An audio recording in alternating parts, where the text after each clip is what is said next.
നമസ്കാരം. 2020 മുതൽ 2025 വരെ വികസനപാതയിൽ ഈസ്റ്റലേരി ഗ്രാമപഞ്ചായത്തിന്റെ 15ാം വാർഡ് മെമ്പറായി പ്രവർത്തിച്ച ശ്രീമതി മേഴ്സി മാണിയാണ് ഇന്ന് നമ്മുടെ അതിഥിയായിത്തീരിക്കുന്നത്. ഏറെ സ്നേഹത്തോടെ അദ്ദേഹത്തെ ഈ പ്രോഗ്രാമിലേക്ക് സ്വാഗതം ചെയ്യുന്നു.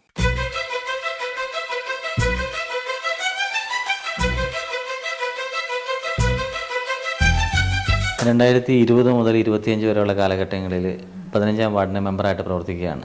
ഇക്കാലയളവിലുള്ള വികസന പ്രവർത്തനങ്ങൾ എത്രത്തോളം ഭംഗിയായിട്ട് ചെയ്തു തീർക്കാൻ വേണ്ടിയിട്ട് സാധിച്ചിട്ടുണ്ട്? എൻ്റെ വാർഡിലെ വോട്ടർമാർക്ക് ഒരു മനസ്സിന് അത്യാവശ്യം തൃപ്തിയാവുന്ന രീതിയിൽ ചെയ്യാൻ സാധിച്ചു എന്നാണ് ഞാൻ മനസ്സിലാക്കുന്നത്. അതായത് അത്യാവശ്യം വേണ്ട റോഡുകൾ, പ്രധാനമായും 65-70 വർഷം മുമ്പ് റോഡ് വെട്ടിയിട്ട് ഇതുവരെ റോഡോ കോൺക്രീറ്റോ ടാറിങ്ങോ ചെയ്യാതെ കിടന്ന റോഡുകളൊക്കെ അത്യാവശ്യം ജനങ്ങൾക്ക് ഉപയോഗിക്കുന്ന രീതിയിൽ ടാറിങ്ങോ കോൺക്രീറ്റോ ചെയ്യാൻ സാധിച്ചു. അതുപോലെ തന്നെ വാർഡിലുള്ള എല്ലാ റോഡുകളും കഴിഞ്ഞോ അതെയോ കൂടുതൽ റോഡുകളും ചെയ്തു തീർത്തു? പരമാവധി റോഡുകൾ നമ്മൾ ചെയ്യാൻ പറ്റി, പക്ഷെ പൂർണ്ണമായല്ല. എങ്കിലും അതിന്റെ പ്രവർത്തനം നടന്നുകൊണ്ടിരിക്കുന്നു. ഇപ്പോഴും 2-3 റോഡ് എഗ്രിമെന്റ് ടെൻഡർ ആയിട്ടുണ്ട്, ഇപ്പൊ ചെയ്യാൻ വേണ്ടി. അങ്ങനെ പിന്നെ വാർഡിലുള്ള എല്ലാ റോഡുകളും രീതിയിൽ റീടാറിങ് ചെയ്ത് നല്ല വൃത്തിയിൽ തന്നെ ആക്കിയിട്ടുണ്ട്. കൂടുതലും കാർഷിക മേഖലയുമായി ബന്ധപ്പെട്ട ആളുകളാണ് നമ്മുടെ വാർഡിലുള്ളത്. കാർഷിക മേഖല ഒരുപാട് പ്രതിസന്ധികളെ അഭിമുഖീകരിച്ചുകൊണ്ടിരിക്കുകയാണ്. കൃഷി സാധനങ്ങൾക്ക് വിലയില്ലായ്മയും മറ്റു ഒരുപാട് പ്രതിസന്ധികളുണ്ട്. അതിലേക്ക് അധികം ആളുകൾ കടന്നു വരുന്നുമില്ല. അപ്പോൾ ഈ ഒരു സാഹചര്യത്തെ പഞ്ചായത്ത് തലത്തിൽ ഏതൊക്കെ രീതിയിൽ നിങ്ങളുടെ വാർഡിലുള്ള ആളുകൾക്ക് സഹായങ്ങൾ ചെയ്യാൻ വേണ്ടി സാധിച്ചിട്ടുണ്ട്? അത് കൃഷിക്ക് നമ്മൾ എല്ലാ വർഷവും സബ്സിഡി കൊടുക്കുന്നുണ്ട്, വളമായിട്ട് സബ്സിഡി കൊടുക്കുന്നുണ്ട്. അതുപോലെ തന്നെ ഈ വനിതാ ഘടക പദ്ധതിയിൽ വനിതകൾക്ക് ചട്ടികൾ വിതരണം ചെയ്തുകൊണ്ട് പച്ചക്കറി കൃഷി പ്രോത്സാഹിപ്പിക്കുന്നുണ്ട്. പിന്നെ എൻ്റെ വാർഡിൽ 4ഓളം ഉന്നതികളാണുള്ളത്. അവിടെ കുടിവെള്ളം, പിന്നെ നേരത്തെ കുടിവെള്ള പദ്ധതികൾ ഉണ്ടായിരുന്നത് മോട്ടറൊക്കെ കേടായി വല്ലാതെ ബുദ്ധിമുട്ടിലായിരുന്നു. അവിടെ കുടിവെള്ള പദ്ധതിയിൽ മോട്ടറുകൾ അനുവദിപ്പിച്ചു 3 ഉന്നതിയിൽ. അതുപോലെ തന്നെ ഒരു ഉന്നതിയിൽ ജലനിധിയുടെ സംവിധാനത്തോടു കൂടി പുതിയ പമ്പ് ഹൗസും മോട്ടറും വെച്ച് വേറെ ടാങ്കിലേക്ക് അടിച്ച എല്ലാ വീടുകളിലും വെള്ളം എത്തിക്കാനുള്ള ജലസേന സംവിധാനങ്ങൾ മികച്ച രീതിയിലാക്കി തീർക്കാൻ വേണ്ടി സാധിച്ചിട്ടുണ്ട്. എനിക്ക് ഒരു തൃപ്തിയുണ്ട്. 15ാം വാർഡില് ഏകദേശം നല്ല രീതിയിൽ തന്നെ വലിയ പരാതി ഇല്ലാത്ത രീതിയിൽ കുടിവെള്ളം എത്തിക്കാൻ സാധിച്ചിട്ടുണ്ട്.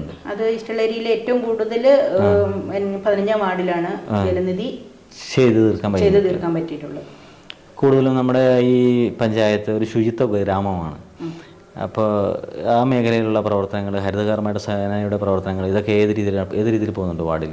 നല്ല രീതിയിൽ വാർഡിൽ 1ാം തീയതി തന്നെ ഹരിതകർമ്മസേന വീട് കയറി പ്ലാസ്റ്റിക് ഓരോ മാസവും വേണ്ട സാധനങ്ങൾ കളക്ട് ചെയ്ത് കൊണ്ടുപോകുന്നുണ്ട്. അത് കൃത്യമായിട്ട് തന്നെ അത് കളക്ട് ചെയ്ത് അവർ MCF എത്തിച്ച് ഒഴിവാക്കുന്നുണ്ട്. ആർക്കും വലിയ പരാതികളൊന്നുമില്ല. കൃത്യമായിട്ട് തന്നെ കാര്യങ്ങൾ നടക്കുന്നുണ്ട്. നിലവിൽ അംഗൻവാടികളുടെ പ്രവർത്തനങ്ങൾ എത്രത്തോളം ഭംഗിയായിട്ട് പോകുന്നു? അതിൻ്റെ നിലവാരങ്ങൾ എത്രത്തോളം മെച്ചപ്പെടുത്താൻ വേണ്ടിയിട്ട് പഞ്ചായത്ത് തലത്തിൽ വാർഡിൽ നമുക്ക് ചെയ്യാൻ സാധിച്ചിട്ടുണ്ട്? അംഗൻവാടികൾ 2എണ്ണമാണുള്ളത്. കടിമേനി അംഗൻവാടി, പാവൽ അംഗൻവാടി. രണ്ടും അതിന് 25 വർഷം മുമ്പ് പണി തീർത്ത് കുറേ മെയിൻ്റനൻസ് കാര്യങ്ങളുണ്ടായിരുന്നു. രണ്ടും നവീകരിക്കാൻ പറ്റി. കടിമേനി അംഗൻവാടിക്ക് ബേബി ഫ്രണ്ട്ലി ടോയ്ലറ്റ്, പിന്നെ അവിടെ കുഴൽക്കിണർ ഉണ്ടായാലും ഉപയോഗം ഇല്ലായിരുന്നു. അതിനൊരു കുഴൽക്കിണർ പുതിയത് നവീകരിക്കാൻ പറ്റി, ഫണ്ട് അനുവദിച്ചു. വേറെ കുടിവെള്ളം അവിടെ അടുത്തുള്ള ഉന്നതിയിലുള്ള കുടിവെള്ളമൊക്കെ നമ്മൾ ഇങ്ങോട്ട് ടാങ്ക് വെച്ച് അതും കൊടുക്കുന്നുണ്ട്. ജലനിധിയുടെ കണക്ഷനുണ്ട്, എല്ലാം കൊടുത്തിട്ടുണ്ട്.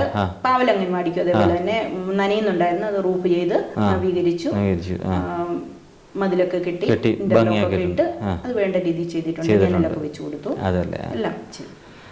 അതുപോലെ തന്നെ ഹെൽത്ത് സെന്റർ ഉണ്ട്. ഹെൽത്ത് സെന്റർ അവിടെയാണെങ്കിലും നല്ല രീതിയിൽ കടിമേനി ഹെൽത്ത് സെന്റർ നല്ല രീതിയിൽ തന്നെ നവീകരിച്ചു.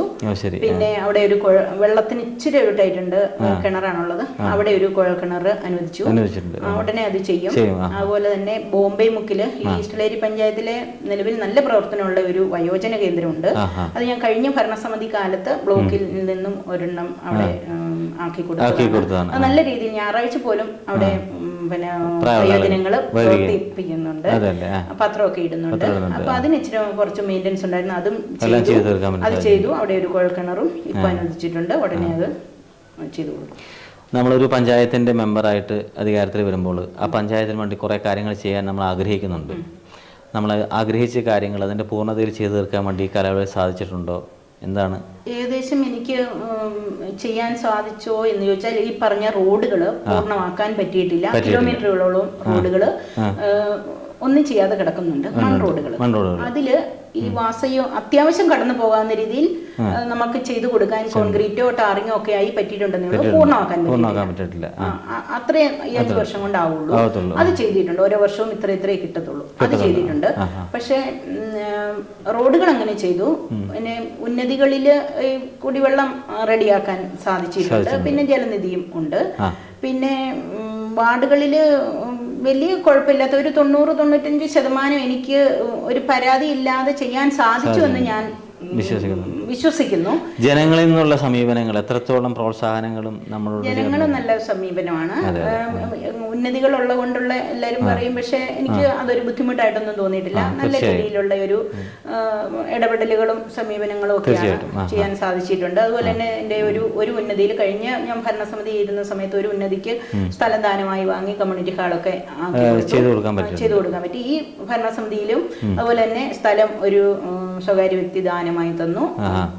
പിന്നെ അവരുടെ ST ഫണ്ടിൽ നിന്നും 25 ലക്ഷം അനുവദിപ്പിച്ച് ഇപ്പൊ അതിന്റെ പണി തുടങ്ങിയിട്ടുണ്ട്. പാവൽ ഉന്നതിയില് ഒരു നല്ല രീതിയിൽ അവർക്കും കഴിഞ്ഞ പ്രാവശ്യം അവർക്ക് റോഡൊന്നും ഇല്ലായിരുന്നു. അന്ന് ഞാൻ ഇതുപോലെ റോഡ് വെട്ടിക്കൊടുത്ത് ടാറിങ് ചെയ്യാൻ അന്ന് സാധിച്ചില്ല. പക്ഷെ ഞാൻ ഇറങ്ങുമ്പോഴത്തേ അടുത്ത ഈ ഭരണസമിതി വന്നപ്പോഴേക്കും അതും ചെയ്യാൻ സാധിച്ചു. അതെല്ലാം ചെയ്യാൻ സാധിച്ചു. ഈ 5 വർഷത്തെ പ്രവർത്തനങ്ങളുടെ അവസാനത്തിലേക്ക് എത്തി നിൽക്കുന്ന സാഹചര്യത്തിൽ വോട്ട് ചെയ്ത് വിജയിപ്പിച്ച ജനങ്ങളോട് എന്താണ് പറയാനുള്ളത്? എനിക്ക് പറയാനുള്ളതെന്ന് പറഞ്ഞാൽ നല്ല സമീപനമാണ് എല്ലാവരും എന്നോട് പുലർത്തിയിരുന്നത്. അത് എനിക്ക് വളരെ പ്രവർത്തനത്തിന് നല്ല ഒരു ഊർജം നൽകി. അതുപോലെ ഇനി വരുന്ന മെമ്പർമാരും നല്ല രീതിയിൽ നിൽക്കും എന്ന് ഞാൻ പ്രതീക്ഷിക്കുന്നു. അതാണ് നമുക്ക് ആദ്യം വേണ്ടത്. 5 വർഷത്തെ പ്രവർത്തനങ്ങൾ വളരെയധികം മികച്ച രീതിയിൽ ചെയ്തു തീർത്തിയ അങ്ങേക്ക് എല്ലാവിധ അഭിനന്ദനങ്ങളും. നന്ദി, നമസ്കാരം.